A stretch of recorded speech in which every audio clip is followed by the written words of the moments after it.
জি, ওয়ালাইকুম। হ্যাঁ, সবাই কেমন আছেন? এই তো আলহামদুলিল্লাহ। ওয়ালাইকুম আসসালাম ভাই। আলহামদুলিল্লাহ ভালো আছি, আপনি কেমন আছেন? জি জি, এই তো ভালো আছি। আমি একটা ভিডিও মেক করতেছিলাম এতক্ষণ, ওই জন্য আপনার একটু ব্যস্ত ছিলাম। এখন free হয়েছি। ভাই কি ফুল টাইম ইউটিউবার নাকি ভাই? না, ফুল টাইম ইউটিউবার হলে তো ভাই আর কথা ছিল না। এই যে সকাল 6টা বাজে উঠছি, উঠে 7টা বাজে অফিস গেলাম, অফিস থেকে আসলাম 6টা বাজে, এসে আধা ঘন্টা নাস্তা করলাম, এরপর একটা টপিক্স এর উপর ভিডিও বানাইলাম, ওই যে ডোর টু ডোরে যে প্রতারণা হচ্ছে আর কি এখন, ওটা নিয়ে একটা ভিডিও বানাইলাম। ভিডিও বানাইছে কিন্তু এডিট করার সময় পাই নাই, ক্লাস নেওয়ার সময় গেছে। ক্লাস করার পরে তারপর ভিডিওটা এডিট করে তারপর ইনশাল্লাহ আপডেট করবো। কি দিয়ে করেন? ইলাস্ট্রেটর ভাই নাকি অ্যাডোবি তাহলে দিয়ে করেন? ভিডিও এডিটিংও পারেন? অ্যাডোবি এই নিজে প্রিমিয়ার প্রো দিয়ে নিজে নিজে করেন? করি আসলে সবকিছু আমি। ধরেন আমার একটা অভ্যাস হচ্ছে যে আমি কাউকে দিয়ে কোনো কাজ করাই না, নিজে তো নিজে করি যতটুকু পারি। মানে ভালো হইলে ভালো হয়েছে, কি ভালো দিয়ে না করেন? হইলে কোন ভালো না। সফটওয়্যার দিয়ে করেন? কোন সফটওয়্যার এই, কোন সফটওয়্যার দিয়ে করেন? আমি ওই কোন ঠিক সফটওয়্যার আছে ইনশট দিয়ে আছে ভাই, করেন? না, অ্যাডোবি ইনশট নেক্সট ইনশট তো। ভিডিও এডিটিং এর উপরে করব। ইনশট জি, আছে না, ইনশট। ইনশট হ্যাঁ প্রিমিয়াম হ্যাঁ। যেটা ভার্সন, ওইটা আমি কিনছি, মানে সাবস্ক্রিপশন নিছি ডলার দিয়ে, ওইটা দিয়েই করি এডিটিং গুলা। ওইটা তো মোবাইলে পিসি ভার্সন আছে ওইটার। না না, ওইটা পিসি ভার্সন নাই, আমি মোবাইল দিয়ে করি, পিসি তে কম করি। মোবাইলে ইজি তো। ও আচ্ছা। ও আচ্ছা আচ্ছা। আমি এখনো প্রোগ্রামিং ছোটখাটো এর সাথে ইউটিউব, যুক্ত ছিলাম ছোটখাটো একটা ইউটিউবার সময়। তো। যখন বড় ইউটিউবার হবো তখন আস্তে আস্তে সবকিছু করবো আর কি। এখন ধরেন টুকটাক ভিডিও না, এক বানাই সময় নিজে হবে নিজে। ভাই। আপনার আপনার আপনার আপনার এই যে ক্লাসে আমরা 2-4 জন আছি, এক সময় দেখবেন 200-400 জন আছে। না না, ইনশাল্লাহ ভাই, এটা তো অবশ্যই। যেমন আমি আজকে ইনশাল্লাহ। যেটা দেখলাম, ডোর টু ডোর সার্ভিস নিয়ে বিভিন্ন জন বিভিন্ন রকম কথা বলতেছে, ফেসবুকে দেখলাম আর কি। তো আমি চিন্তা করতেছি এই টপিক নিয়ে আমি একটা ভিডিও বানাই। কারণ ডোর টু ডোর এটা হচ্ছে সম্পূর্ণ একটা মানে প্রতারণা এক হিসেবে, হ্যাঁ। তো ওইটা নিয়ে আমি একটা মানে হেল্পফুল একটা টপিক নিয়ে ভিডিও বানাইছি আর কি একটা। ওটা আমি রেডি হইলে দশ পাঠাবো, লিঙ্কটা বিশ পাঠাবো ত্রিশ আর হাজার কি। টাকার কোর্স কি আছে? 20-25 হাজার টাকা, 15,000 টাকা কোর্স কি আছে ওইটা? না না না না, ওই যে ওরা 2 টাকার মাল 10 টাকার নেই, আপনার থেকে প্রথমে বলবো যে এটা 2 টাকা লাগবে, পরে মাল আনার পরে বলবো যে এটা 10 টাকা লাগবে, ওই টাইপের আর কি। ও আচ্ছা আচ্ছা, বুঝতে পারছি। আচ্ছা, ওই তো ইয়া, এই নিগার আপু জয়েন করছে। নিগার আপু কালকে আমাকে কল দিছিল, উনি মনে করছে গতকাল ক্লাস ছিল, অবশ্যই গতকাল ক্লাস ছিল না।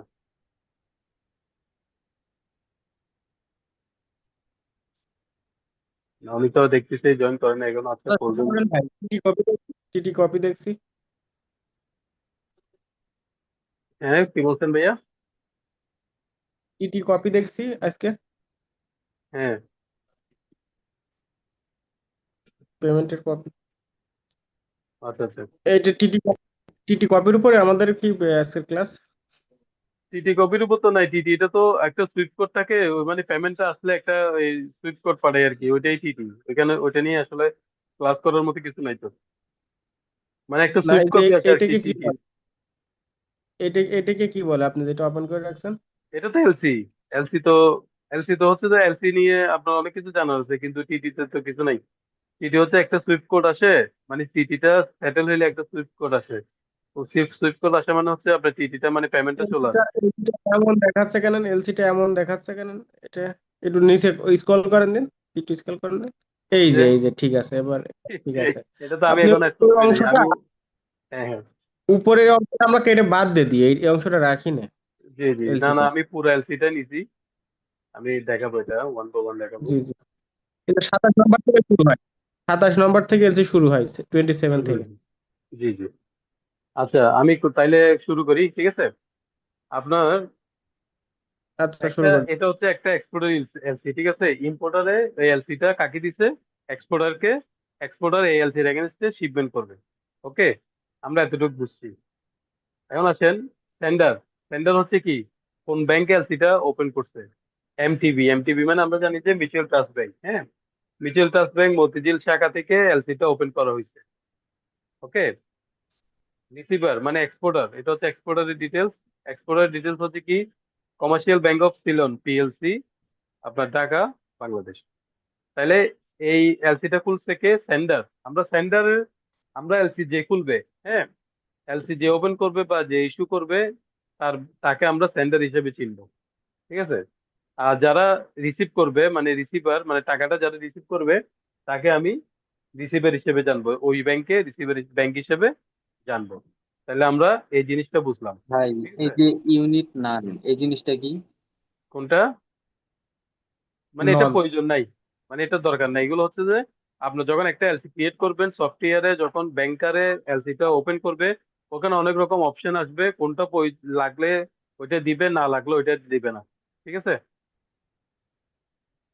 এটা যখন এলসির জন্য আপনি অ্যাপ্লিকেশন করবেন, যে ব্যাংকারে এলসিটা ওপেন করবে, সে যেটা প্রয়োজন হবে এটা দিবে, যেটা প্রয়োজন হবে না ওই ডিটেলস গুলো দিবেন। বুঝছেন? এখানে অনেকগুলো ছবি আছে, কাটিও না, আমার ইম্পর্টেন্ট। আচ্ছা, তারপর হচ্ছে আমরা নিচে আসি একটা একটা ক্লসে। ফার্স্ট ফার্স্ট অফ হচ্ছে যে ফর্ম অফ ডকুমেন্টারি ক্রেডিট, ওটি এ। এটা হচ্ছে এটা হচ্ছে একটা ক্লজ ধরবো আমরা, হ্যাঁ, ইরিভোকেবল। ঠিক আছে। ডকুমেন্টারি ক্রেডিট নাম্বার, একটা এলসি যখন ড্রাফট হিসেবে থাকে তখন কিন্তু এটা এলসি নাম্বার পড়ে না। যখন ড্রাফট থাকবে, ড্রাফট এলসি তে দেখবেন যে এলসি এই ডকুমেন্টারি ক্রেডিট নাম্বারটা থাকবে 000 x x x x x এরকম থাকবে। যতক্ষণ পর্যন্ত এলসি নাম্বার পড়বে না ততক্ষণ পর্যন্ত আপনারা মনে করবেন যে এলসিটা ড্রাফট এলসি হিসেবে এখনো আছে, এটা ফাইনাল এলসি হয় নাই। প্রথমে ড্রাফট এলসি করে ব্যাংকে পাঠাবে, ওইটা সবকিছু চেক করে, এক্সপোর্টারে সবকিছু চেক করবে, ইম্পোর্টারে চেক করবে, চেক করে ওকে থাকলে তারপর ওরা ব্যাংকে কনফার্মেশন দিবে যে এলসি ঠিক আছে। এরপর যাই ব্যাংকারে কি করবে, এলসিটা ক্রিয়েট করবে। এলসি ক্রিয়েট করার পর এই যে এলসি নাম্বারটা পড়বে, ডকুমেন্টারি ক্রেডিট নাম্বার মানে আমরা বুঝি এলসি নাম্বার। ঠিক আছে। যেগুলো যে যে ক্লজ গুলো দরকার আমি সেই ক্লজ গুলো আলোচনা করব, যেগুলো দরকার নাই ওগুলো আমি অ্যাভয়েড করব। ঠিক আছে। মানে আমার এলসির জন্য যেগুলো ইম্পর্টেন্ট, টেস্ট রেফারেন্স দরকার নাই। এটা দরকার যে ডেট অফ ইস্যু, এলসিটা কয় তারিখ ইস্যু হয়েছে সেটা থাকবে 31 নম্বর ক্লসে। ডেট অফ ইস্যু মানে 31, আপনি এটা উল্টা ভাই, থেকে হবে। আপনি জি। এটা recent- আপনি এটা রিসেন্টলি এলসি নিয়ে আসতে পারেননি, এটা তো 24 সালের এলসি। একটু একই একই। আহ, নতুন এলসি নিয়ে আপনার আসলে ভালো হতো। আমি বলি 24 সালের এলসিও যেরকম 2020 সালের এলসি যেরকম আজকের এলসিও ওরকম। এলসি ক্লস গুলো কখনো চেঞ্জ হয় না। বুঝতে পারছেন? এখানে এলসি 31 সি ক্লসে, মানে 31 number C ক্লসে date of issue আছে না, আপনি আজকের একটা এলসি নিবেন সেম দেখবেন 31 ক্লসে আপনার কিতে কি আছে, সিতে ডেট অফ ইস্যু আছে। তাহলে এখানে আপনার সাল নিয়ে তো আপনার মানে মাথা ব্যথা করার দরকার নাই, ঠিক না? এলসির এই ফরম্যাটটা এটা চেঞ্জ হবে না, শুধু ডিটেলস চেঞ্জ হবে এখানে। বুঝতে পারছেন? আপনি যদি পারেন একটা রিসেন্ট একটা এলসি নিবেন, আমার এই এলসির সাথে ক্লজ গুলো মিলাবেন। ঠিক আছে। যদি কোনো পার্থক্য থাকে, কোনো ক্লজ চেঞ্জ দেখেন, এটা অবশ্যই আমাকে জানাবেন। আচ্ছা, গেল। তারপর ইউসিপি লেটেস্ট ভার্সন, মানে এটা হচ্ছে লেটেস্ট ভার্সন একটা এলসি, এটা বুঝেছে। Date of place of expiry মানে এলসির এক্সপায়ার ডেট। আমরা বলি না একটা এলসির এক্সপায়ার ডেট কখন, আমরা তো উপরে বুঝছি এটা ডেট অফ ইস্যু হচ্ছে, এটা এলসি কখন ওপেন করা হয়েছে। এলসির এক্সপায়ার ডেট কখন? ওপেন করার পর আপনি এলসি এক্সপায়ার ডেট 3 মাস 2 মাস যতদিন দেন, ঠিক আছে। এলসি এক্সপায়ার ডেটের আগে কিন্তু শিপমেন্ট করে ফেলতে হয়। ঠিক আছে। মাথায় রাখবেন যে এলসির এক্সপায়ার ডেট মানে এই 15/12/2024 এর ভিতর কিন্তু এটা শিপমেন্ট করে ফেলতে হয়েছিল। ঠিক আছে। 31/10 31 অক্টোবর সে এলসি ওপেন করছে, নভেম্বর ডিসেম্বর, ঠিক আছে, November December January, November December 2 মাস, 2 মাস মানে 2.5 মাসের মতো সে টাইম পেয়েছে। 2.5 মাসের ভিতর তাতে কি করতে হয়েছে, মালটা শিপমেন্ট করে ফেলতে হয়েছে। যদি সে এক্সপায়ারি ডেটের ভিতর শিপমেন্ট করতে না পারে তখন তাকে এক্সপায়ারি ডেট বাড়িয়ে নিতে হবে, অ্যাপ্লিকেশন করে এলসিটা অ্যামেন্ডমেন্ট করে নিতে হবে ব্যাংক থেকে। নাইলে আপনি যখন ব্যাংক সাবমিশন করবেন এক্সপোর্ট দেওয়ার পরে, তখন ওই ওই এলসি এক্সপায়ারি ডেট চলে গেলে আপনার পেমেন্টটা রিলিজ করবে না। ওই জন্য যদি আপনার থেকে এলসি এক্সপায়ারি ডেটের পরও চলে যায় শিপমেন্ট করতে, তখন আপনার এলসি ডেটটা বাড়িয়ে নিতে হবে এজ এ এক্সপোর্টার হিসেবে। ঠিক আছে। ওইটা আপনি ইম্পোর্টারকে বলবেন, তারা তার ব্যাংকে এটা অ্যাপ্লিকেশন করে এক্সপায়ারি ডেটটা বাড়িয়ে নেবে। তারপর আসেন অ্যাপ্লিকান্ট, মানে কারা এলসিটা ওপেন করছে। মানে ইম্পোর্টার, আমরা জানি যে ইম্পোর্টার এলসিটা ওপেন করছে, তাহলে এখানে ইম্পোর্টার কারা? ইশায়াত ফ্যাশন লিমিটেড, এটা ঢাকা গাজীপুরের একটা ফ্যাক্টরি। ঠিক আছে, আপনারা যারা ঢাকা থাকেন অবশ্যই চিনতে পারবেন। ইশায়াত ফ্যাশন লিমিটেডের একটা এলসি এটা। বেনিফিশিয়ারি মানে হচ্ছে এক্সপোর্টার, এখানে এক্সপোর্টার অ্যাড্রেস, এটা সিপিজেড এর একটা ফ্যাক্টরি। এগুলো আসলে ওপেন দেখানো ঠিক না। আচ্ছা, 32 নম্বর ক্লাসে দেখবো আমরা কারেন্সি বা আমার এলসি অ্যামাউন্ট কত। এটা হচ্ছে আমার এলসি অ্যামাউন্ট, এলসি ভ্যালু। তারপর আসেন, এগুলো দরকার নাই, এগুলো দরকার নাই। এটা এই জিনিসটা হচ্ছে যে, এই জিনিসটা আপনার দেখতে হবে, এটা হচ্ছে ম্যান্ডেটরি বা ইম্পর্টেন্ট। 120, 120 দিন, হ্যাঁ, 120 days from the date of delivery. মানে যেদিন শিপমেন্ট করবেন, ডেট অফ শিপমেন্ট, শিপমেন্টের ডেট থেকে 120 দিন কাউন্ট হবে। শিপমেন্টের ডেট থেকে 120 দিনের ভিতরে আপনি পেমেন্টটা পাবেন। যদি শিপমেন্টের ডেট থেকে আপনি 120 দিনের ভিতরে পেমেন্টটা না পান, তখন আপনি আপনার ব্যাংকে বা বাংলাদেশ ব্যাংকে আপনি কমপ্লেন করতে পারবেন যে আপনি এলসির এগেনস্টে পেমেন্ট পান নাই 120 দিন পর, যখন 120 ওভার হয়ে যাবে।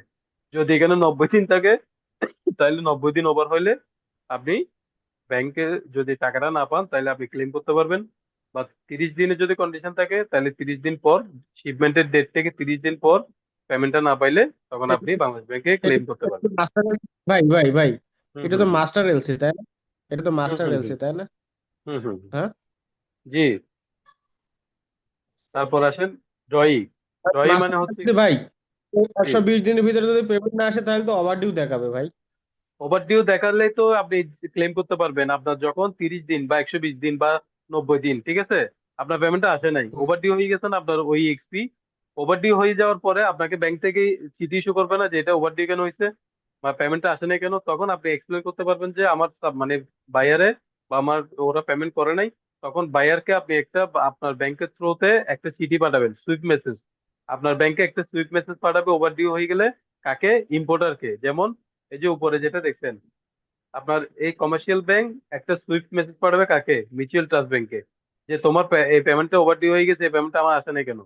তখন মিউচুয়াল ট্রাস্ট ব্যাংকে যদি রিপ্লাই না দেয়, তখন সে আবার পাঠাবে, 3 বার পাঠানোর নিয়ম। সে আবার একটা সুইফট মেসেজ পাঠাবে, এরপরও রেসপন্স না আসলে 3 নম্বর সুইফট মেসেজ পাঠাবে।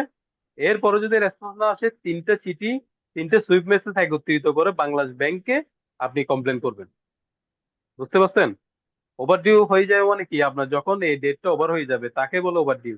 আপনার যখন 120 দিনের ভিতরে পেমেন্ট আসবে না, তখন এটা কিন্তু ওভারডিউ হয়ে যাবে। তখন আপনি ক্লেম করতে পারবেন, এর আগে পারবেন না।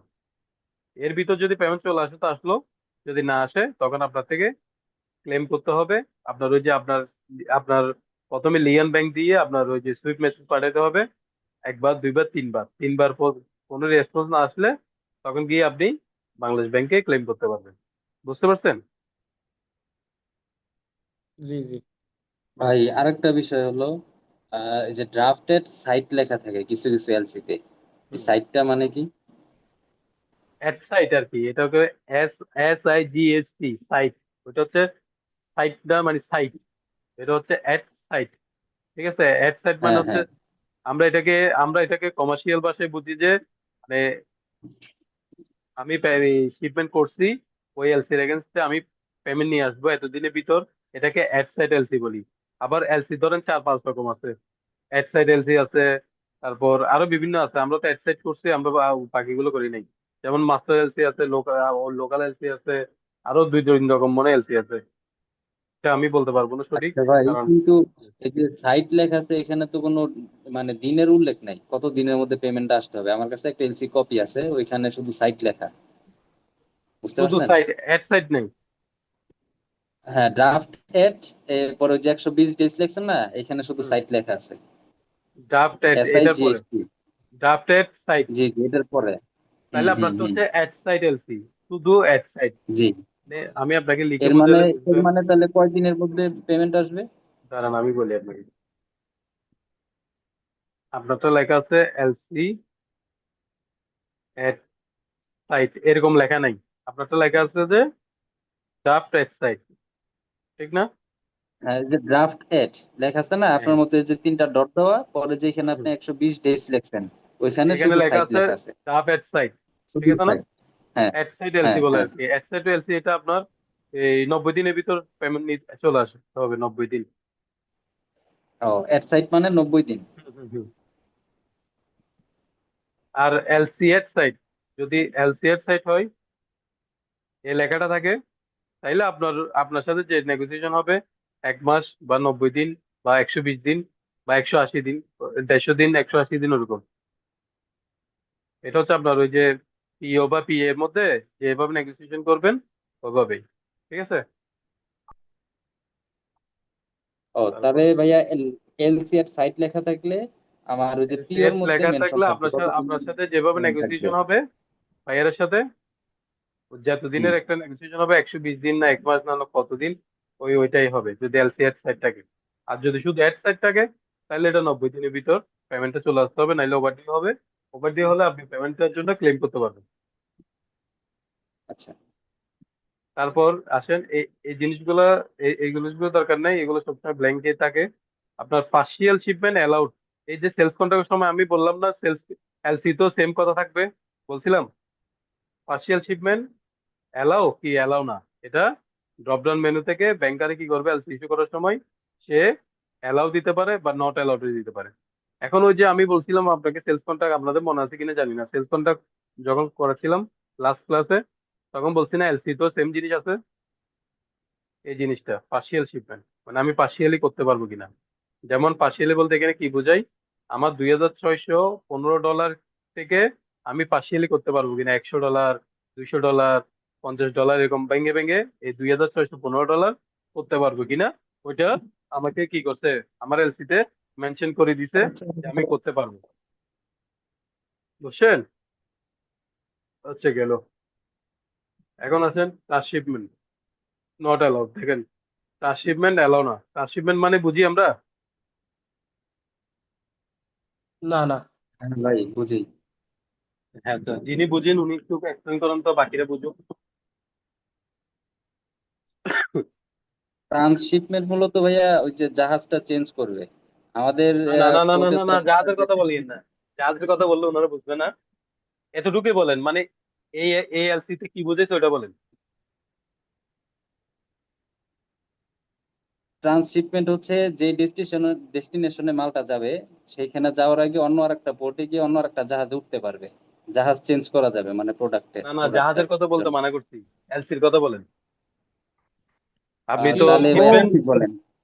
আপনি তো বুঝতে আপনি পারছি। তো আমাদের হ্যাঁ হ্যাঁ। আমাদের আমাদের পোর্টে তো মাদার ভেসেল গুলো আসে না। এই ভেসেল জি জি গুলো তো জি, সবগুলোই তো সিঙ্গাপুরে যায়, যে তারপরে মাদার ভেসেলে ওইটা ওঠে। ওইটা হচ্ছে এই আমি বলি আহমদ ভাই, এটা হচ্ছে অন্য ইস্যু। ঠিক আছে, জাহাজের বিষয়টা ও পুরোটা সেপারেট। কেন? আপনার এলসি, এই এলসি তে আপনি কি গাড়ি করে মালটা দিছেন, নাকি জাহাজে দিছেন, নাকি মালটা হাতে করে নিয়ে দিছেন, সেটা তো আর আমরা জানি না। ঠিক না? আমি বুঝতে হবে যে এলসি মানে আমার এলসি তে কি বুঝাইছে, আমি বুঝবো যে সেটা।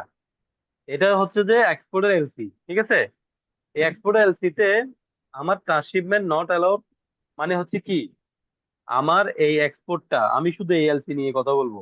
ঠিক আছে, এখানে ট্রান্সশিপমেন্ট নট অ্যালাউড বুঝাইছে মানে হচ্ছে যে আমার মালটা আমি আমার ফ্যাক্টরি থেকে আরেকটা ফ্যাক্টরিতে বা আরেকটা জায়গায় পাঠাই, ওই জায়গা থেকে আবার বাইরের ফ্যাক্টরিতে পাঠাতে পারবো না।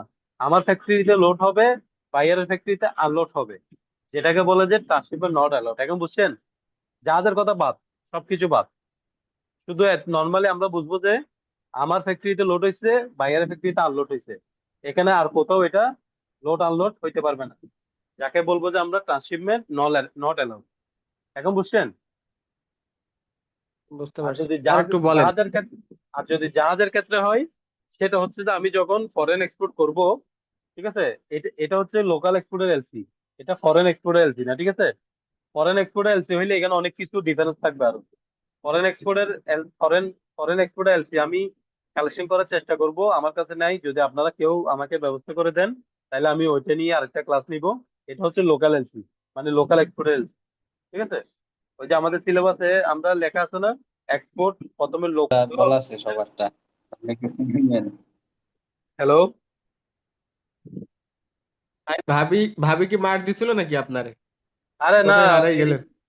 ওয়াইফাই অফ হয়ে গেছে, আমি আবার মোবাইলে হটস্পট দিয়ে অন করছি। ও আচ্ছা আচ্ছা, আমরা মনে করছি না কি হলো আবার। আচ্ছা ভাইয়া, তো ট্রান্সশিপমেন্ট আমরা হ্যাঁ যখন এই ফরেন এক্সপোর্ট করি, তখন ফরেন এক্সপোর্টে এলসিতে কিন্তু ট্রান্সশিপমেন্ট অ্যালাউ দিতে হবে। কেন বলেন তো? এটা কিছুক্ষণ আগে একজন বলছিল, যেহেতু আমরা মাদার ভেসেল আমাদের চিটাং বন্দরে আপনার আসবে না, বা মংলা বন্দর আসবে না, বাংলাদেশে কোনো বন্দর আসবে না এক কথায়। কারণ মাদার ভেসেলের ঘনত্ব আমাদের এখানে ঘনত্বের সাথে মিলবে না। তো এখানে আমাদের কি আসে? ফিডার ভেসেল আসে, ঠিক আছে? আমাদের ফিডার ভেসেল যেহেতু আসে, তাহলে ফিডার থেকে আমরা যাই আবার মালয়েশিয়া সিঙ্গাপুরে যাই যখন ট্রান্সশিপমেন্ট করি, তাহলে অবশ্যই আমার থেকে ফরেন এক্সপোর্টের ক্ষেত্রে ট্রান্সশিপমেন্ট অ্যালাউ দিতে হবে এলসিতে। এখানে যে আমরা নট নট অ্যালাউড দিছি, এটা হচ্ছে আমার লোকাল এলসি সেজন্য। কিন্তু ফরেন এলসি হলে আমি কি দিব? অ্যালাউ।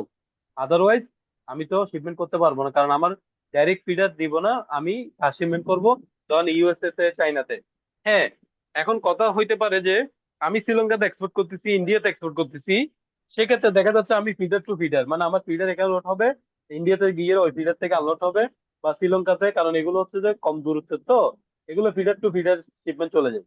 আমি ট্রান্সশিপমেন্ট করবো না, আমি আমার শিপিং লাইনকে বললাম যে ভাই আমি মালটা আমার এখান থেকে শ্রীলঙ্কাতে পাঠাবো, আমার ডাইরেক্ট ডাইরেক্ট একটা ভেসেল ঠিক করে দাও আমার, মানে ফিডার ভেসেল। ফিডার এখান থেকে লোড হয়ে ওই শ্রীলঙ্কা যায় আনলোড করে দিবে। সেক্ষেত্রে আমার এলসি তো হয়তো নট অ্যালাউড থাকতে পারে, যদি আমার ওরকম ওরকমে যায়, ঠিক আছে?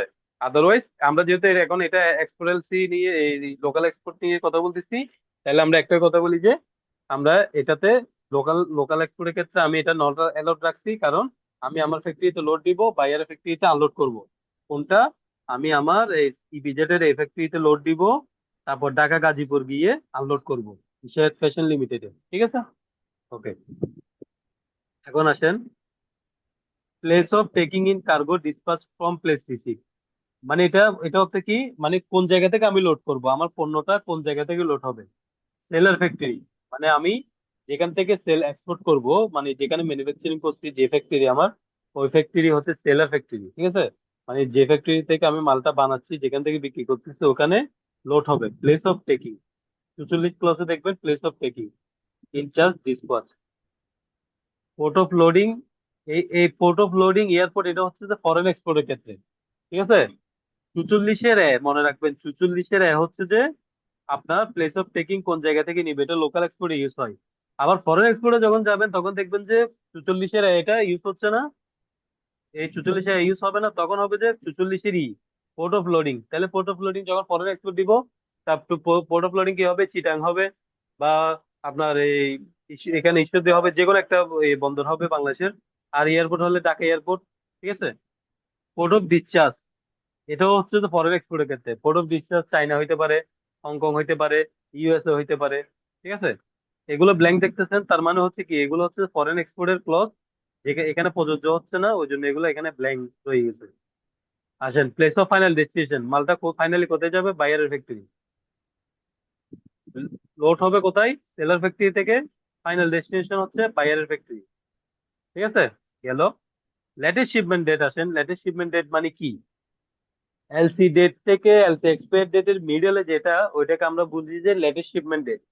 মানে আমি এলসি করার সময় আমি ব্যাংকারকে বলছি আমার মালটা, মানে আমি ধরেন সাপোজ এটা ইস্যু করছি কয় তারিখ, আমি ইস্যু করছি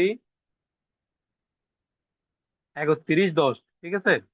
31/10 ইস্যু করছি, আমি তাকে বলছি 30/11-তে আমি শিপমেন্ট করব। এই লেটেস্ট শিপমেন্ট ডেট মানে হচ্ছে কি, আমি কয় তারিখ শিপমেন্ট করব বা কয় তারিখের ভিতর শিপমেন্ট করব। 30/11 মানে আমি 30/11 ভিতর শিপমেন্ট করব। 30/11 ভিতর শিপমেন্ট দেওয়ার পরে আমার এএলসি এক্সপায়ার হয়ে যাবে কখন?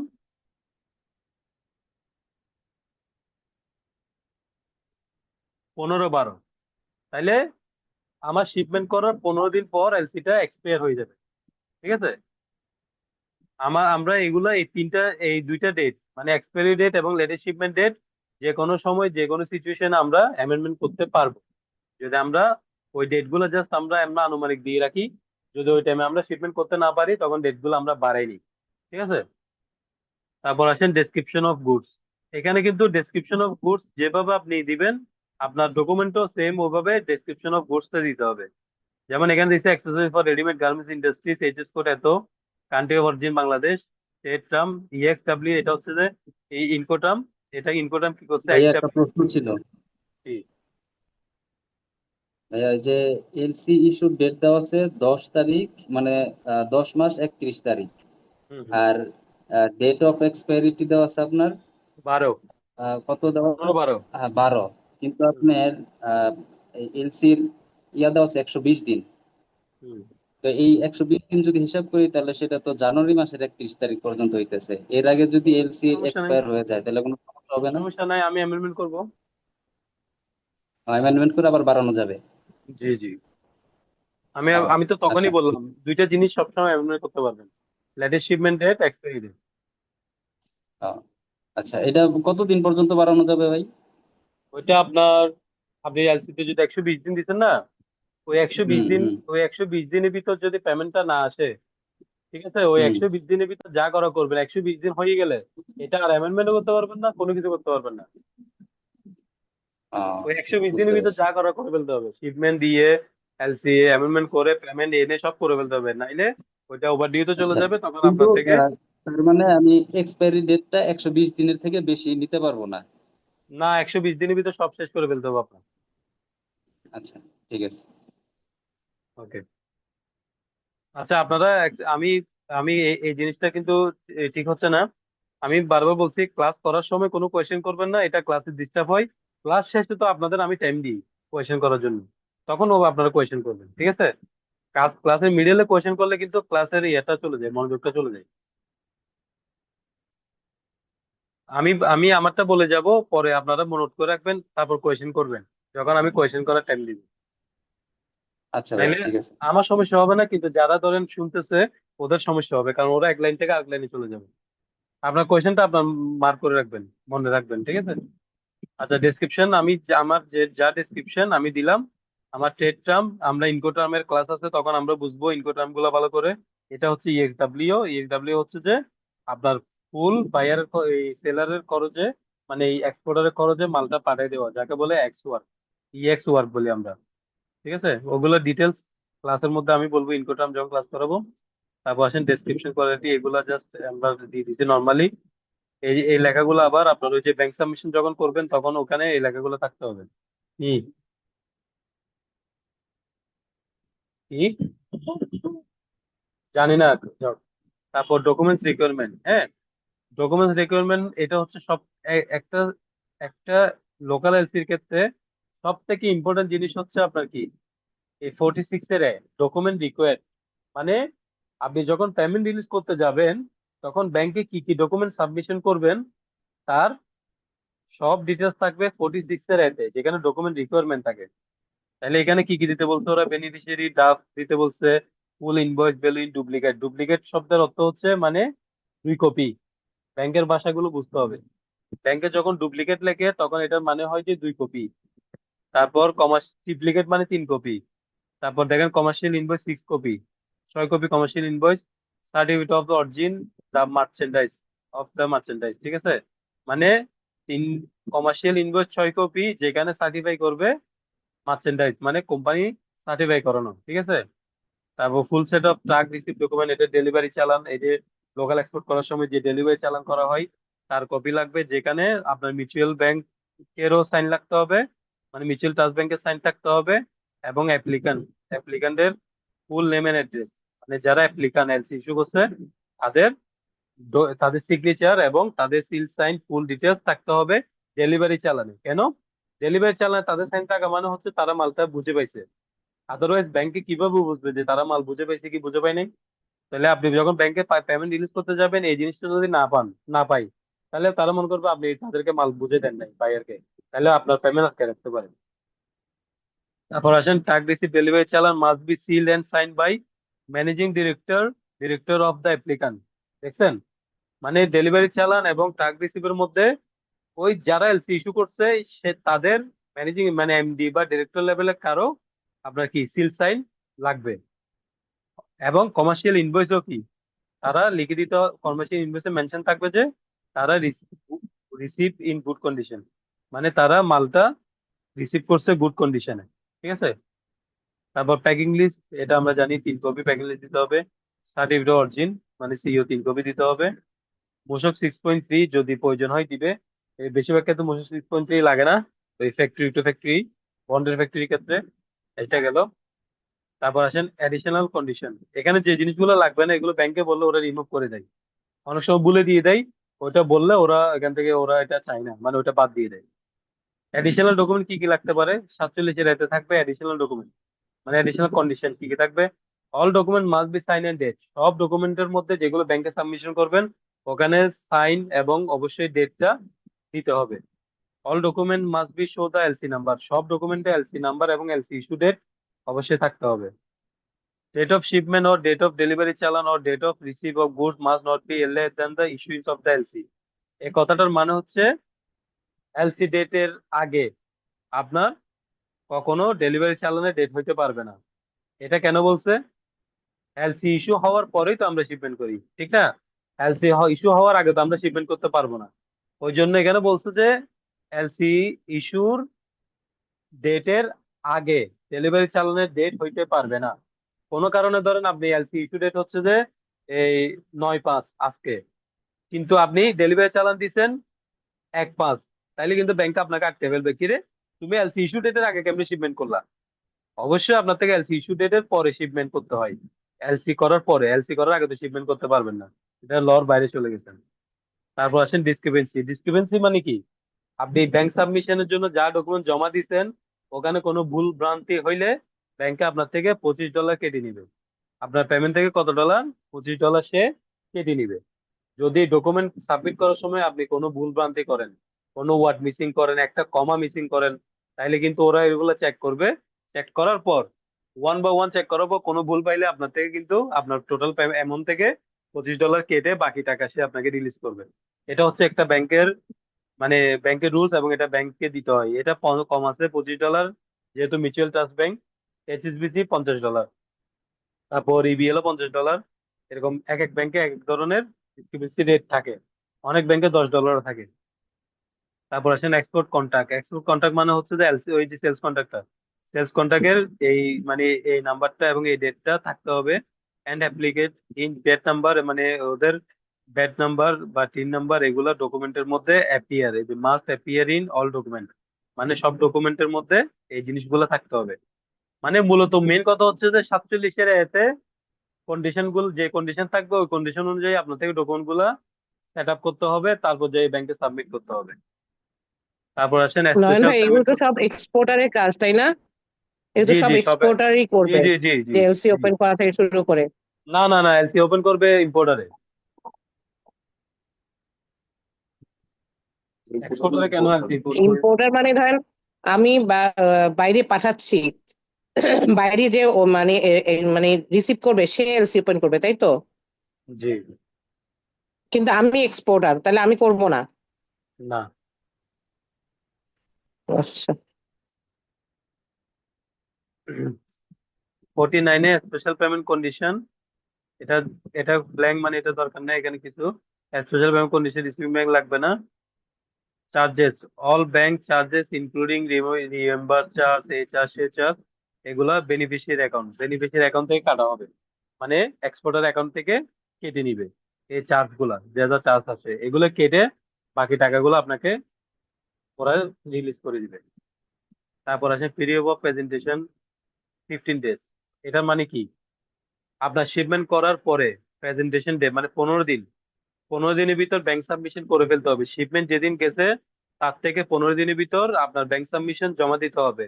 যদি আপনার শিপমেন্ট ডেট থেকে 15 দিনের ভিতর ব্যাংক সাবমিশন জমা না দেন, ওইটাও ডিসক্রিপেন্সি ধরবে, ওইটা আপনার জন্য $25 সে কেটে নিবে অ্যাজ পার তার ক্লজ। ঠিক আছে? ডিসক্রিপেন্সি মানে যে কোনো ভুল। তাহলে আপনি কি করছেন, 15 দিনের ভিতর জমা দিন দেন নাই, আপনার সবকিছু ঠিক আছে, কিন্তু 15 দিনের ভিতর আপনি তাকে ব্যাংক সাবমিশন করেন নাই, ডকুমেন্ট জমা দেন নাই, তাহলে আপনার $25 সে কেটে নিবে।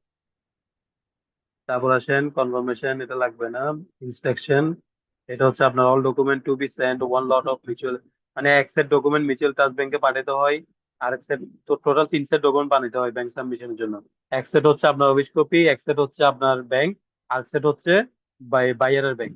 ঠিক আছে, মানে যেখানে পাঠাবেন ইম্পোর্টার ওদের ব্যাংকে গেল। সেটা হচ্ছে মূলত এক্সপোর্ট এলসি, আপনার লোকাল এক্সপোর্ট এলসি। আমি জাস্ট একটা ব্রিফিং দিছি। এখন আপনারা বলেন, আপনারা এখানে কোন জিনিস কোয়েশ্চেন আছে না আছে বলেন। আমারটা আমি ব্রিফিং শেষ, এখন আপনাদের বলেন। ভাইয়া এই যে যেটা আমাদেরকে দেখাচ্ছেন না, এটা একটু কষ্ট করে গ্রুপে দিয়েন, একটু ধরে ধরে একটু অলরেডি বোঝার আমি চেষ্টা করবো বৃহস্পতিবার ডকুমেন্টটা। দিয়ে দিছি। আপনি গ্রুপে মেসেজ মনে হয় ভালো করে চেক করেন নাই, তাই আপনি পান নাই। এটা না, করি বৃহস্পতিবার নাই। আমি পাঠাইছি স্টাডি করার জন্য। এই এলসিটা আমি বৃহস্পতিবার দিয়েছিলাম, যে এটা একটু স্টাডি করিয়েন। আচ্ছা, ক্লাসের আগে স্টাডি করলে জিনিসগুলো একটু ক্লিয়ার হয় আপনাদের, বুঝুন। ওকে, তাহলে আমি দেখবো।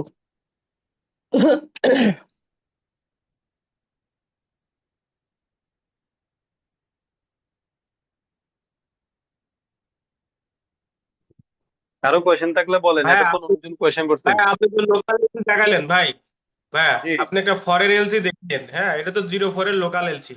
আপনি জি জিরো জি সিক্স জি কোডের একটা ফরেন এলসি আমাকে দেখিয়েন, হ্যাঁ হ্যাঁ অবশ্যই। এবং সাথে ইপিজেড এর 12 কোডের ইপিজেড এরটাও দেখাবেন। ইপিজেড এর হ্যাঁ হ্যাঁ, 12 কোডের, এটা তো 4 কোডের লোকাল এলসি, আমাদের লোকাল এলসি, এবং 12 কোডের, 6 কোডের এবং আপনার 5 কোডের। ফরেন এলসি কিন্তু 5 কোডেরও হয়, 6 কোডেরও হয়, দুইটাই দেখাবেন। কারণ দুইটার ভেরিয়েশন দুই রকম। 6 এর ভেরিয়েশন একরকম, 5 এর ভেরিয়েশন আর এক রকম। দুইটাই কিন্তু ফরেন এলসি, কিন্তু দুইটার